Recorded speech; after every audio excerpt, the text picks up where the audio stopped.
মোমো খাবার ইচ্ছে হলো বলে রসুন, শুকনো লঙ্কা, টমেটো সেদ্ধ ভেজে নিয়ে তারপরে চাটনি বানিয়ে নিলাম, ওর মধ্যে ধনেপাতা দিয়ে দিয়েছি। দু জায়গায় চাটনিটা ভাগ করে নিলাম, একটা মায়ের যাবে, একটা আমাদের বাড়িতে থাকবে।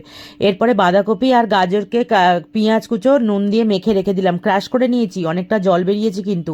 আর এদিকে ময়দা মাখাও রয়েছে, জল ছেঁকে ভালো করে জলটাকে বের করে দিয়ে ওর মধ্যে আদা কুচি, লঙ্কা কুচি, গোলমরিচের গুঁড়ো দিয়ে ভালো করে ঝরঝরে করে একদম পুরটাকে বানিয়ে নিলাম। তারপরে যে ময়দা মাখাটা আমার ছিল না, সেই ময়দা মাখাটার মধ্যে তোমার লেচি বানিয়ে, ছোট ছোট করে লেচি বানিয়ে লুচির আকারে পাতলা করে বেলতে হবে।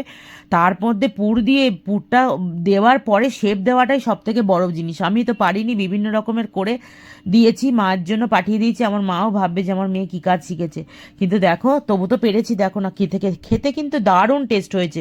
কেমন লাগলো জানিও আমার মোমোটা। তোমরা তো খেতে পেলে না, পরের দেখা হবে পরের ব্লগে। চলো টাটা, সবাই ভালো থেকো, সুস্থ থেকো।